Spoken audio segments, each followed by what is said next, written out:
थी। 12-13 हत्याएं हो गई।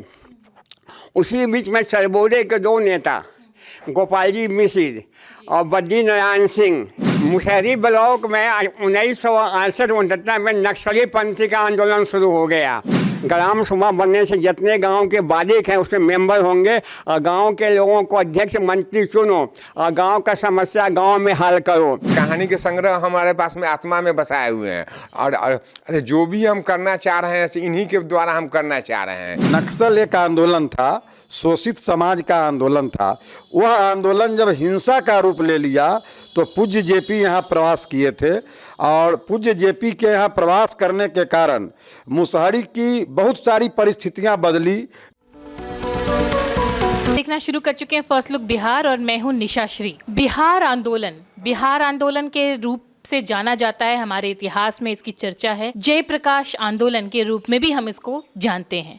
बिहार से इसकी शुरुआत हुई, लेकिन बिहार में सबसे ज़्यादा अगर जयप्रकाश जी का रहना हुआ, उनका काम हुआ और उनका सबसे बड़ा काम जो कि आज तक हम याद करते हैं हाल के दिनों में, वो ये है कि यहाँ मुसहरी क्षेत्र जहाँ पे सबसे ज़्यादा नक्सलवाद का आतंक था, उस नक्सलवाद को ख़त्म करने में भी जयप्रकाश जी का बहुत बड़ा हाथ था। और उस वक्त में किस तरह से उन्होंने अपने ध्येय के साथ जो है वो छात्रों को, युवाओं को अपने साथ जोड़ा। वो ज़माना क्या रहा होगा कि उस ज़माने के युवा अब हमारे सामने हमारे बुज़ुर्ग के रूप में हैं और बुज़ुर्ग जो हैं वो अब हमारे मार्गदर्शन के लिए जो हैं वो अब हमें अपने जो ज्ञान है उस वक्त के वो हमारे साथ साझा करते हैं। आज हम आपको ऐसे ही एक शख्सियत से मिलवाने के लिए जा रहे हैं। हमारे साथ हैं जयप्रकाश आंदोलन के प्रखर नेता या छात्र नेता या युवा नेता जिनको कहेंगे, जो कि अभी भी उनके अंदर वो जोश है, अभी भी उनके अंदर वो जुनून है। हमारे साथ हैं मंडलेश्वर तिवारी जी। सबसे पहले तो आपको बहुत बहुत आभार कि आपसे हम आज बात कर पाए। आप बोलिए, क्या बोले हम? आप बताइए कि वो समय कैसा था, उस समय के बारे में आप बताइए। मुसहरी ब्लॉक में 1968-69 में नक्सली पंथी का आंदोलन शुरू हो गया। उसमें बंगाल से कानून सन्याल आचार्य मजुमदार आया, यहाँ के युवकों को ऑर्गेनाइज किया। वो उसी में गंगापुर का राजकिशोर नाम का युवक था, उसी को वह अपने कब्जा में लिया, उसी को नेता बनाया नक्सलाइट का। और वो जितने भी युवक थे मुसहरी में, उनके साथ सबको बना कर नक्सलाइट आंदोलन शुरू किया। उसमें क्या किया, वो जो भी मनी लैंडिंग करते थे उसको खुद को लगा मारने के लिए। वो रोज़ हत्याएँ होती थी। 12-13 हत्याएँ हो गई। उसी बीच में सरबोरे के 2 नेता गोपाल जी मिश्र और बद्री नारायण सिंह, सीतामढ़ी या गोपाल जी मिश्र का है समस्तीपुर के एक गाँव में है। तो उन्होंने नक्सलाइट को कहा कि यह आप इस कार्यक्रम को छोड़िए और अहिंसा के माध्यम से काम कीजिए। तो उसने सोचा कि ये दोनों वादी हमारे काम के बाधक हैं, तो उन्होंने उस पर गोली चला दिया। और वहीं पर उनकी तो उसमें बद्री, उनमें गोपाल जी मिश्र को गोली लग गई, लेकिन गोली लगने के बाद उनको यहाँ लगा पंजरा में। तो डॉक्टर कहा कि गोली यहाँ लगा हुआ है, वो सही जगह पर है, हम निकालेंगे नहीं, निकालेगा तो आप मर जाइएगा। यह अखबार में छपा बोल्ड अक्षर में कि मुसहरी के नक्सलाइट ने सरबोरे नेताओं को बनाया टारगेट। यह अखबार में आया। जयप्रकाश जी उस समय उत्तराखंड में विश्राम में थे। उन्होंने अखबार में देखा, उन्होंने तुरंत अपना विश्राम छोड़ के मुसहरी में 9 जून 1970 में मुसहरी में जयप्रकाश जी का आगमन हुआ। और पहला पड़ाव हुआ सलहा में। सलहा यहाँ मध्य विद्यालय है, सड़क किनारे देखते हुए आए उसको। हाँ, मध्य वहीं पड़ाव हुआ। वहाँ पर पहला काम किए कि लोगों से, उसी गांव में एक थे जलधर ठाकुर नाम के आदमी, तो कुछ ज़मीन दान के उनको स्वागत किया। तो ज़मीन का बंटवारा हो गया और वो मुसहरी में उन्होंने 7 पड़ाव रखा। 1 साल तक मुसहरी में कंटिन्यूअस रहे, एक साल तक। चीज़ आपसे जानना चाहेंगे, जो आपने शुरुआत में कहा ना कि आपके लिए कहते थे, आपके बारे में कह के कि माधोपुर, जिस गांव में आप रहते हैं, माधोपुर से ही सूर्य निकलेगा, वो बात अगर आप एक 7 पड़ाव उनका हुआ। पहला पड़ाव सलहा में 15 दिन, दूसरा पड़ाव नरौली में 15 दिन, तीसरा पड़ाव हुआ मनिका हरकेश पंचायत भवन में, चौथा पड़ाव हुआ छपरा में, 5वां पड़ाव हुआ प्रहलादपुर में और 6ठा पड़ाव हुआ शेरपुर में, जो सड़क किनारे है। अभी वो ज़मीन खाली पड़ी हुई है। और सबसे अंतिम पड़ाव हुआ जमालाबाद में, जहाँ बद्री बाबू का आश्रम अभी भी है। तो वहाँ गए। वहाँ जाने के बाद वो हर गांव में जाते थे, हर लोगों से मिलते थे और गांव के लोग उनकी समस्या को कहता था, तो जो समस्या का निदान उनके माध्यम से हो जाता था वो कर देते थे। इसे चापाकल लगाना है, बिहार लीप कमेटी के अध्यक्ष भी थे जयप्रकाश जी, तो उसके माध्यम से चापाकल लगवा दिए। जिस गांव में बिजली नहीं है तो बिजली भी पहुंचवा दिए। सिंचाई के लिए बोरिंग का इंतजाम कर दिए। उसमें जर्मनी के संस्था से उनका लिंक होता, हाँ जर्मनी के संस्था से उनका संबंध था, समझे। और जर्मनी के लोग संस्था ने काफ़ी पैसा खर्च करके मुशहरी में 55 बोरिंग कराया, 304 इंच का। अभी भी इस गांव में 4 गो बोरिंग इस गांव में है, ये सब खराब पड़ा हुआ है। आज जो हर गांव में एक सबसे समस्या वो कहते थे कि ग्राम सभा बनाओ। ग्राम सभा बनने से जितने गांव के बालिक हैं उसमें मेंबर होंगे और गांव के लोगों को अध्यक्ष मंत्री चुनो और गांव का समस्या गांव में हल करो। तो इस ढंग से वो ग्राम सभा लगे बनवाने के लिए पूरा मुशहरी में। और 100 कितना ग्राम सभा बन गया, उसमें से 20-22 ग्राम सभा को पंचायती अधिकार मिल गया। उसमें माधोपुर का भी पंचायती अधिकार मिल गया और पंचायत से अलग हो गया। माधोपुर के बारे में जो उन्होंने कही थी आपसे बात, वो आप कही क्या कहे थे वो? हाँ, सूर्योदय पहले यहीं से होता है। हाँ, तो अब बताते हैं कहानी। तो यहाँ पर आए तो हमने उनका थोड़ा विरोध किया। हम क्या जो काम आप कर रहे हैं उस काम से हमको लगता है कि कोई लाभ होगा नहीं। तब उन्होंने जितना भी देश के नेता थे सबको भेजे मेरे पास। उसमें राम मूर्ति जी थे, रामचंद्र भार्गव थे, मध्य प्रदेश के थे, उत्तर प्रदेश के थे, बहुत लोग आए। कहा कि तिवारी जी आप जयप्रकाश जी के बात को मान लीजिए और कुछ काम जयप्रकाश जी की कीजिए। तो हमने कहा कि एक बात मान लेंगे, हम ज़मीन कुछ बंटवारा हम गरीबों में कर देंगे। कुछ ज़मीन हम लोग गांव के अपने हम लोग भी निकाले और गांव के लोग सभी लोग निकाल के ज़मीन कुछ निकाल के बहुत बड़ा फंक्शन किए। और उसमें ध्वजा बाबू नाम के आदमी, बहुत सर्वोदय के सबसे बड़े सेकेंड गांधी उनको कहता था। ध्वजा, हाँ, खादी ग्राम ध्वजा बाबू का नाम आपने अगर नहीं सुना होगा, सुन है। हाँ, तो उनकी अध्यक्षता में मीटिंग हुई जयप्रकाश जी में, लोगों को ज़मीन का बंटवारा किया गया। बंटवारा करके ज़मीन लोगों को दे दिया गया। वो सब करने के बाद ग्राम सभा बन गया। ग्राम सभा में काम होने लगा, गांव के समस्या गांव में हल होने लगा कि मुशहरी में जयप्रकाश जी का काम बुलंदी से हो रहा। तो उसी में न्यूयॉर्क टाइम्स का एक आया था, पत्रकार आया था जयप्रकाश उस समय में 70 में न्यूयॉर्क टाइम्स का, और उसने न्यूयॉर्क टाइम्स में लिखा रिफॉर्मर्स जील इन मुशहरी। यही हेडिंग था अंतर्राष्ट्रीय अखबार में मुशहरी का नाम। हाँ, वो लिखा रिफॉर्मर्स जील इन मुशहरी। इसको तो आप समझिएगा, ये हो जाएगा। इसके बाद में लगा ग्राम कोष बनने लगा। हर गांव में कहा जयप्रकाश जी कि बीघा में कट्ठा दान दीजिए, और मन में जो हो मनसेरा दीजिए, और जो नौकरी में है वह 30 दिन का वेतन, एक दिन वेतन दीजिए। इससे क्या होगा, ग्राम सभा का ग्राम कोष बनेगा और उस ग्राम कोष से गांव के जो गरीब हैं, जो वृद्धा हैं, जो बीमार है, उसकी सेवा करेंगे। यह सब काम देखने के बाद भारत सरकार का एक प्लानिंग टीम आया। उस प्लानिंग के लिए, हाँ, उसने देखा कि मुशहरी में बहुत काम हो रहा है, तो इस मुशहरी के 23 गाँव को चुना होल विलेज डेवलपमेंट प्रोग्राम के लिए। उसमें माधोपुर को भी चुना, 23 गाँव को चुना और सारा पैसा भारत सरकार दिया। और खर्चा का माध्यम जयप्रकाश जी के माध्यम से होने लगा। गांव में एक नई क्रांति आ गई। क्रांति के आने के बाद काम होने लगा। काम होते होते होते बहुत काम हुआ।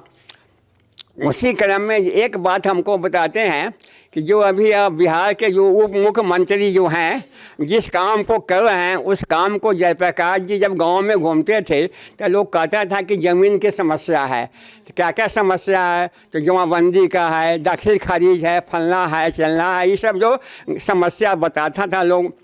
तो उस समय पाटंकर साहब कलेक्टर थे महाराष्ट्र के, और जयप्रकाश जी के बहुत ही तैसी थे वो पाटंकर साहब। तो पाटंकर को बुलाए वो यहाँ कैंप पर, कहा पाटंकर साहब आप मुशहरी में कैंप कीजिए, सारे अफसर को बैठाइए और उसमें जो भी समस्या मुशहरी का हो उसको वहीं निदान कर दीजिए। तो मुशहरी में कैंप हुआ। उस कैंप पे मैं भी गया और जो भी गांव का समस्या था भूमि संबंधी, दाखिल खारिज का, जमाबंदी का, रसीद काटने का, सबको उसी सेम डे, ये नहीं कल के लिए नहीं छोड़ा गया, उसी कैंप में उसका निदान कर दिया गया। अब लगा कि मुशहरी एक यहाँ पर सीओ थे दास साहब, भागलपुर के थे, तो उनसे गांव के लोग कहा कि बास्केट पर्चा मिलता था।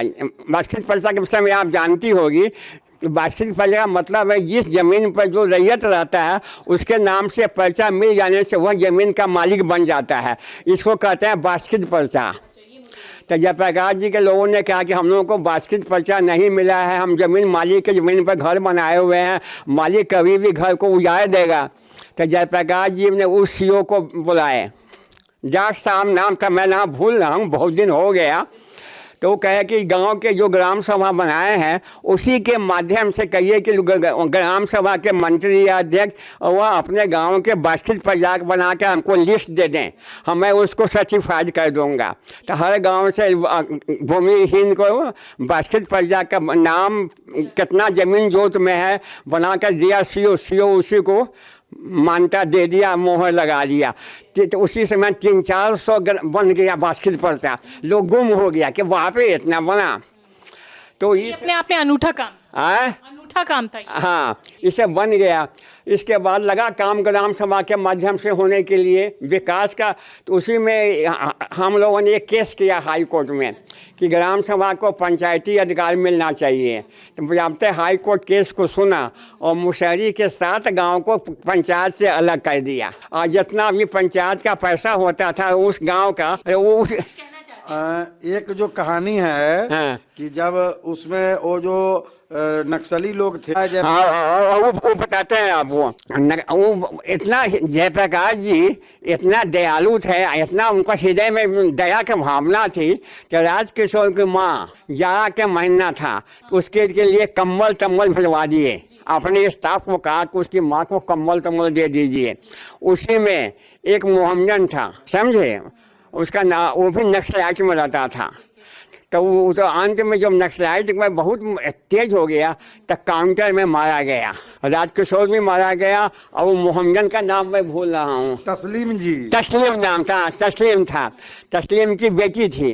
तो उसको जयप्रकाश जी ने अपने कदम कुआं, जहाँ पटना में रहते थे, वहाँ एक बालिका विद्यालय चलाते थे, तो उसी में उसका नामांकन भी कर दिए। नामांकन के बाद जब सियानी हुई तो उसकी शादी भी जयप्रकाश जी अपने खर्च से उसको करा दिए। तो अभी हमारे सामने एक गांव है, उसका ब्लॉक मुरवल है, उसमें वो है, अभी भी है। हम वो परिवार अभी भी है। हाँ, और कभी कभी आती है मेरे पास वो, तो उसकी शादी जयप्रकाश जी भी कराए। तो हमको लगा कि ये जयप्रकाश जी चाहते थे कि मुशहरी को इजराइल बनावें, तो हमको 77 में हम इजराइल चले गए। हाँ, 6 महीना वहाँ रहे। क्यों गए थे इजराइल?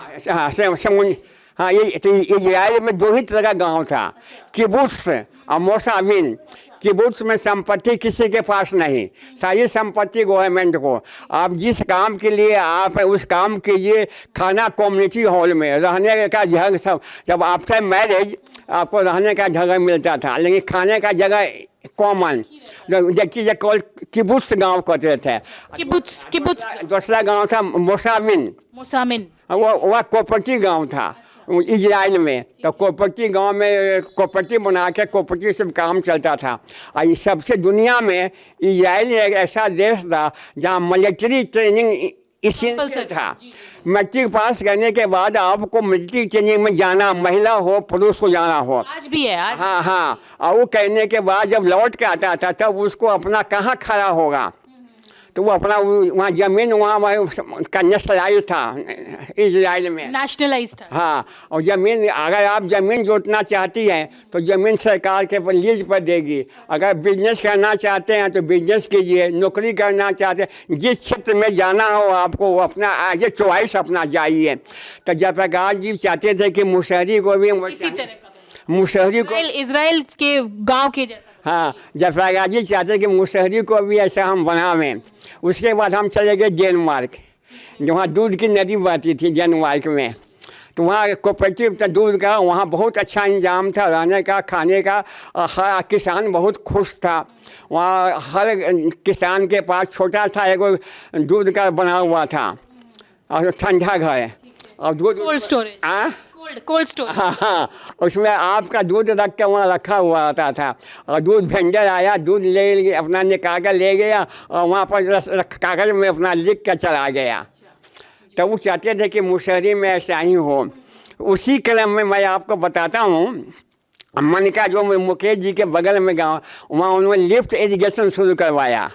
मन है तो मन में वो लिफ्ट इरिगेशन शुरू कराया कि वहाँ के कई गांवों को लिफ्ट पानी को मन से निकाल के खेती के लिए करवाया। उसका नाम रखा लिफ्ट इरिगेशन, जिसका उद्घाटन उस समय के मुख्यमंत्री दरोगा राय ने किया।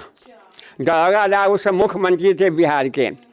उसके बाद कुछ दिन के बाद एक मीटिंग बुलाया गया पटना में। जयप्रकाश जी उस समय अच्छे थे। उस समय मीटिंग में कहा गया कि हम मुसहरी ब्लॉक मुख्यमंत्री से कि मुसहरी ब्लॉक हमको दे दीजिए, मुसहरी ब्लॉक को काम हम अपने ढंग से करेंगे। उसमें मुख्यमंत्री झेप गया तो लगा कहने कि सरकार का नियम है, सरकार के कैबिनेट में जाएगा, यह होगा वह होगा, इसमें बहुत दिक्कत हो जाएगी, इसमें हम आपको कोऑपरेट नहीं कर सकते हैं।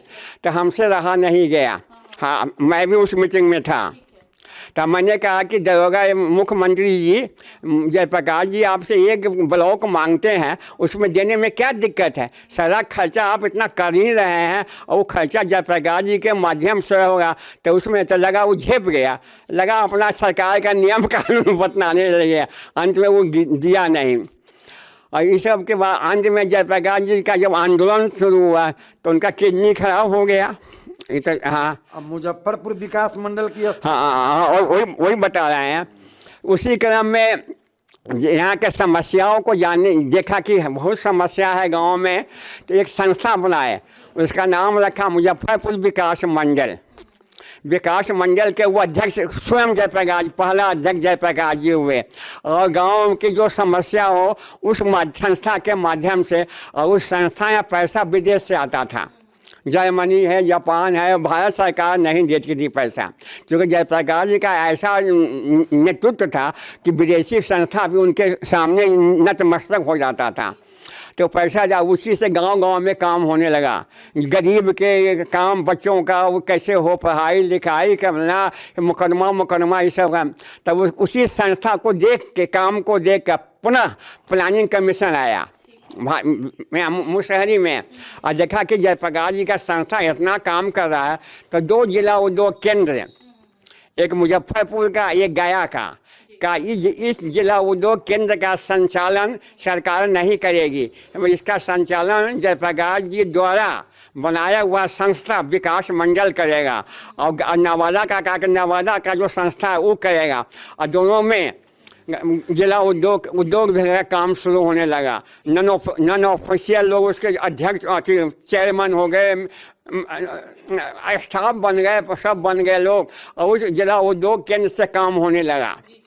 और हर गांव में जो भी युवक थे उनको उद्योग लेने के लिए पैसा दिया गया, उद्योग के लिए उनको प्रोत्साहित किया गया। तो जिला उद्योग केंद्र का बहुत दिनों तक ये, उस समय नारायण दत्त तिवारी उत्तर प्रदेश के मुख्यमंत्री थे। नारायण दत्त तिवारी का नाम सुना होगा। तो उत्तर प्रदेश के वो मुख्यमंत्री के बाद वो भारत सरकार के उद्योग मंत्री हो गए। और उद्योग मंत्री होने के बाद मुजफ्फरपुर जिला उद्योग केंद्र का और नवादा जिला उद्योग केंद्र का उन्होंने निरीक्षण किया खुद आके, हमको याद है उस समय। वो कहने के बाद उन्होंने एक अखबार में आया कि मुजफ्फरपुर और नवादा जिला उद्योग केंद्र का जो कार्य का पद्धति है, जो कार्य नियम है, उसको फॉलो पूरा देश करे, इससे देश में एक औद्योगिक क्रांति हो जाएगी। लेकिन जयप्रकाश जी, इसके बाद जयप्रकाश जी किडनी खराब हो गया। किडनी खराब होने के बाद वो हम जाते थे, उनसे मिलते थे। मिलने के बाद वो कहते थे कि मैं मुसहरी में चाहता हूँ जाना। यह 1977-88 हाँ 79 की बात है। तो वो हम कहें कि आप उस लायक है नहीं, आप जा नहीं सकते, क्योंकि आपका किडनी पर है, आप डायलिसिस पर हैं, हम मुशहरी के लोगों को बुला देंगे यहीं पर आपके निवास पर।